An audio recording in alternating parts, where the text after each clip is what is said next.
Do you know God? Do you know God as what?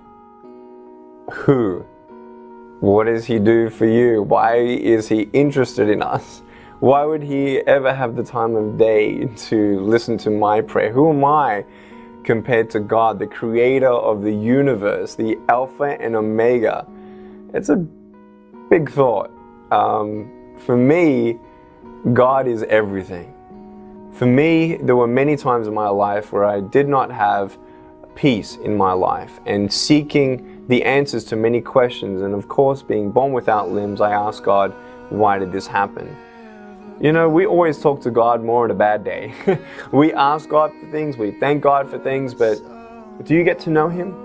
Do you talk to Him apart from just asking Him for things? Because if I had a friend and I just called Him up when I needed Him, it's not really a friendship. Do you know that He is excited to hear from you? Do you know that you were on His mind before the earth began and He formed you in your mother's womb? That was such an amazing peace that I had at 15 years old, to know that I finally have someone who's going to be with me through it all, who knows all my circumstances, who's bigger than my circumstances. Not like my parents. My parents loved me. My parents were there for me. They were not going to leave me at all. But they couldn't change anything, and they couldn't heal my heart, but God did.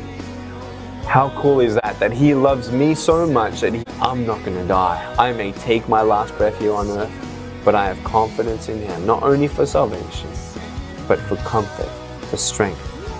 And I can actually talk to Him. I might be good to you, but compared to God, who's Nick Vujicic? No one.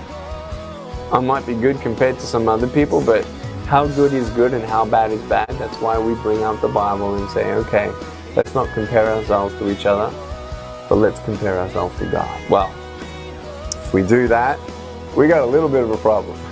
If you think that having no arms, no legs is a problem, not knowing God is a bigger problem. And I want you to know that it's not too late.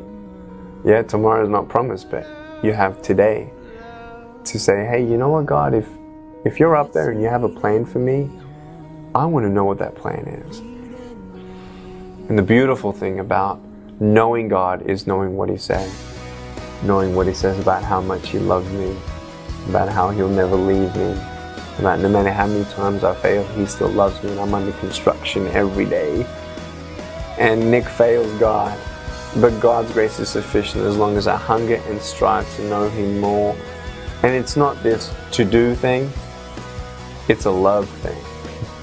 I love God, and God loves me. And as we spend more time with each other, I fall in love with Him more and more every day. The most exciting thing that I can ever do today is to know something more about God's love for me and my family. He can give you faith to believe this. If you ask Him for faith, He will actually give you faith. Faith is not a gift that's earned. Faith is a gift that's given. He loves you so much. And more than anything today, I want you to know God.